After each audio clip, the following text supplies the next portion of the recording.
I love this franchise, but this may be the worst arc in its history. After almost a year and 13,000 plus views later, do I still feel the same way? Yes!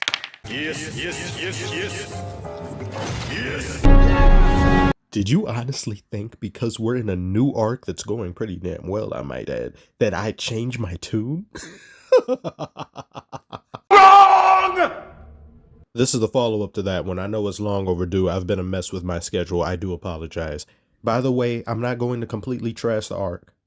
Stop fucking lying. I couldn't say that with a straight face. This is a rant now. I'm sorry. We should just cue the music. You want to know when this arc first started to piss me off? When this burnt shish kebab showed up.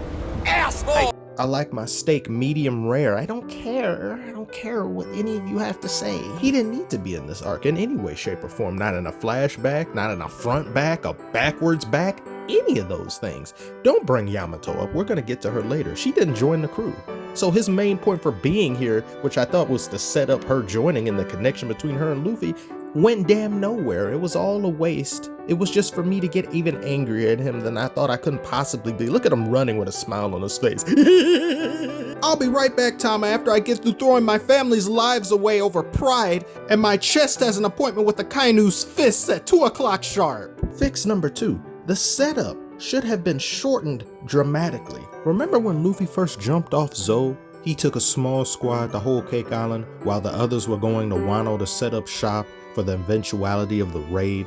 Half of everyone didn't seem to really do their jobs, and if they did do them, I didn't feel as if they did. It was just kind of like, hey, we're here and we're just sitting around waiting for Luffy to show up while nothing happens. Multiple characters are there to just stand around and lollygag and not seem to be any contributor to the plot. I mean, need I bring up Carrot? Carrot, why did she join the crew? Anyway, I'll make a weapon to destroy Kaido. Ow! Where is that? I never saw it. You never did shit. I'll round up the samurai in Wano. Where is that? I never saw you do shit. You came here to get shit-faced. He summed up his entire character motivation for this arc in one sentence. But he fought Hawkins' killer, blocked 2 Emperor's attack, and fought King and beat him. That was cool, but shut the hell up. That's not what I'm talking about. Zoro should have played a far bigger role in this arc in the ways of story, of plot, of lore. They talked about this heritage that they did nothing with. It went nowhere. There's a guy that looks like him. I assume that's his father or something. I don't know. These are just questions that get pushed to the other end of the long ass table with the show. And bottom line, if all you can come away from Wano is Zoro had some cool moments regarding fights, that's the problem. It wasn't just supposed to be fights specifically. He was supposed to have a far greater impact. This was supposed to be seen as his arc. It was set up that way. It was hyped up this way. This was the Comic-Con for sworddom. This was the mecca of sworddom, but yet you had little to no influence on anything that transpired in this arc in regards to lore, plot, and story-driven narratives. Which reminds me, why the fuck wasn't Mihawk mentioned at all in Sword Capital? We somehow go through an entire arc about swords, samurai, and the way of the blade, and yet the world's greatest swordsman is never mentioned once. Someone knows where he is. Fix number 3, I think it's 3. Udon Prison should have been either taken away or it should have been revamped entirely. Let me tell you how this could have been fixed. You remember how Luffy was in Whole Cake Island? And that man was getting clapped. He was getting hands put on him throughout the entirety of that arc. That did a number on him going through that, fighting for days on end without rest or food, all of which were available to him in Udon Prison, but not in Whole Cake Island. That would have tested his will, his fortitude, and his conviction, and it would have been far more impactful to me when he made his speech to the prisoners if he's gone through hell in that prison and he's still able to come out on the other side and say, I'm still standing here saying fuck the free world, like 8 Mile and Eminem, yeah, you know about that. But no, instead Luffy just competes with Kid in there. He's able to get as much food as he wants just simply through outworking everyone. There were no real stakes in Udon. He was just there as a vacation after getting mollywopped by Kaido. I thought the whole point was to break his spirit and have him work for you. The Easiest way to have done that is to remove food away from him. Why does he get to eat the entire stores of food for the whole prison? Why is everyone so incompetent when it comes to dealing with the Straw Hats? They're so dumb. Simply remove the food away from him. It makes him weaker so that the grunts can better whoop his ass. All Queen had to do was tell him, no, I don't care if you outworked everyone. You're not eating anymore. Fuck you. No, not once, never in this entire time-wasting segment. Get rid of it. Luffy and Momo's part was cool, but that's not enough. It doesn't justify the bullcrap. I don't see how you could be so hopeful. Why not? I can do whatever I want here. Do you really think you can get out of here alive? Yes! Do you think you can beat us? Yes! You fools are gonna die. Then do it already! The diabetic pirates. Trash! This is the most incompetent crew in the entirety of One Piece. Your leader is just a giant baby with no sense. You got kicked off the waterfall twice. They played no role in Wano, and we were so hyped about, oh my god, Big Mom and the crew, they're gonna show up to do what? Help the Straw Hats? Especially Big Mom, mama mode. Garbage! Trash! Why? Even while on the rooftop, she just sits up there while people ignore her and attack Kaido. She stands there with nothing to do and she's like, I'm here too. Really? I don't think so. Look around YouTube and see how most of the fights are titled. It's literally Luffy, Law, and Kid versus Kaido.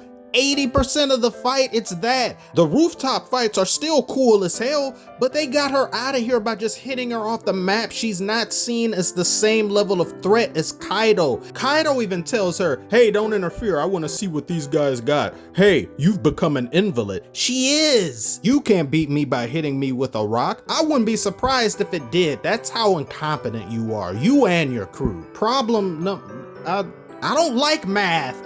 Why didn't you kill anybody here? Why? One meaningful death that meant something. Not Sentomaru off screen and Kiku's brother off screen that we didn't really see, and he didn't divvy up enough emotional care into the audience.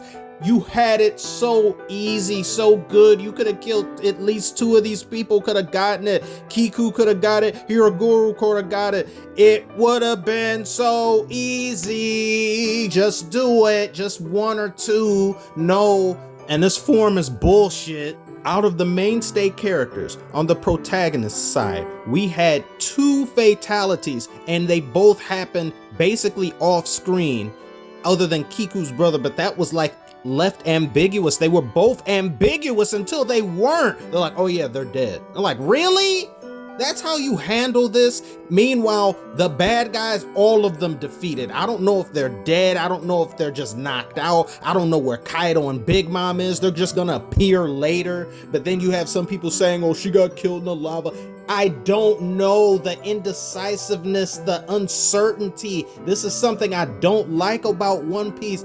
Oda refuses to just come right out and say they're dead. Orochi got up too many damn times. You didn't have to do that. Just have him die to Kaido. What's the difference in him dying later to Hiyori? Is that supposed to be more impactful? You could have still had her say these things prior to Kaido killing her. Anything other than what you did. He was a nuisance. He was a flea. He just keeps coming back. It's unexplained. But you have other people who are in forums and on Reddit. Well, he must be a blah blah blah Hydra, and then the heads of the blah. You have to say it because Oda won't. Stop doing his job for him. Look at all of the awakenings that we didn't get in this arc compared to the ones that we did, and the ones that we did all happened on the protagonist side, none on the bad guy side. Doesn't King look cool? Too bad he got defeated. Too damn quick. He should have been introduced far earlier in the arc. He and Queen. It didn't make sense to just have them appear and get defeated just chapters later. And especially when you consider the scale of time that's going on during a raid, as he gets introduced only a few hours before he gets beaten. What a waste of a cool ass character design. And some may bring up, well, they did that with Katakuri. I don't think Katakuri was done in the best way that he could have been. I think he should have been around a little bit earlier. It just seemed that too happenstance stuff happened too quick. And now we get to the part that I've been dreading the most. Yamato. Why didn't you let her join the crew? It was the only thing that could have salvaged any scrap of her character. You show her in the anime, you use and devote all this time and screen time to her and showcasing all of her little intricacies and her motivations, which are weak and shallow. For what? Just so she can hold Kaido off and give Luffy some plot synopsis? And that's it. She doesn't join. What's the reason for her being here other than to have another net positive for the Straw Hats? She could have not been in this arc and the arc would have still played out relatively the same way. Just have Kaido get preoccupied with someone else. She had no real purpose. Her only saving grace would have been if she joined the crew, but now that you took that away, she's trash. Here it comes. Oh, no, why? Why? I was so invested. I put my entire life savings into her joining the crew, and you betray me like this.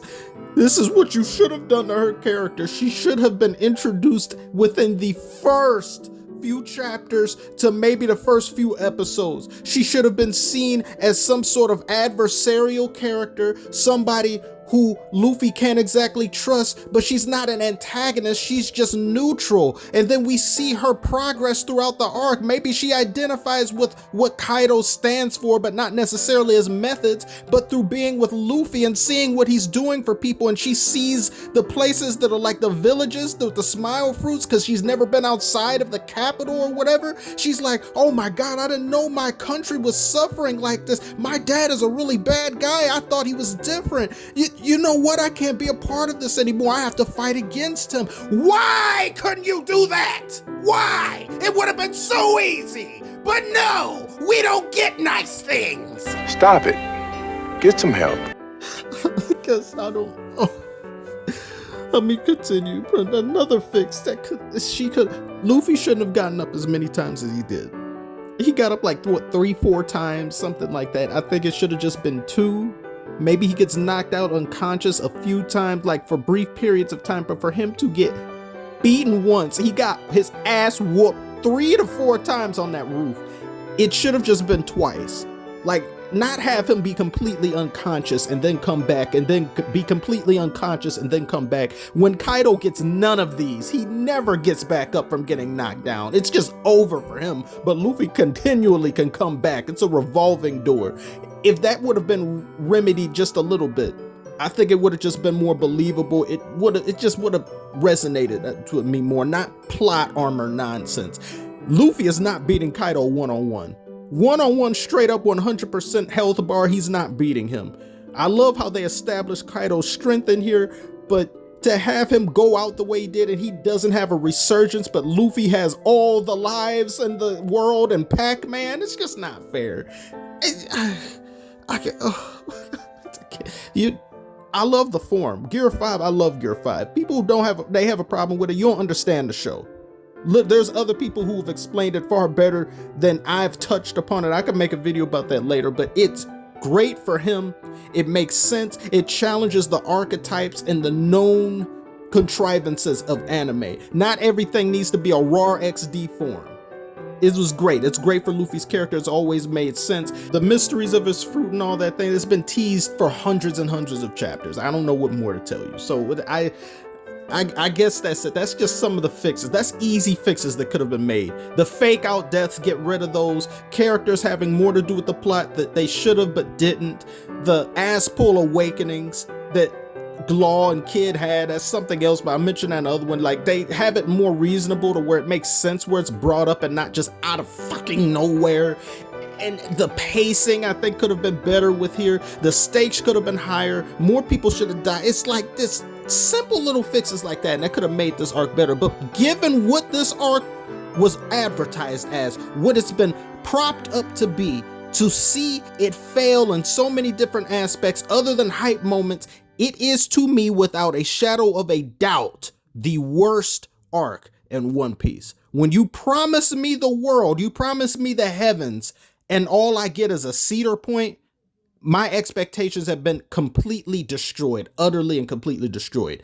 I don't go to SeaWorld. I don't go to these. I want heaven.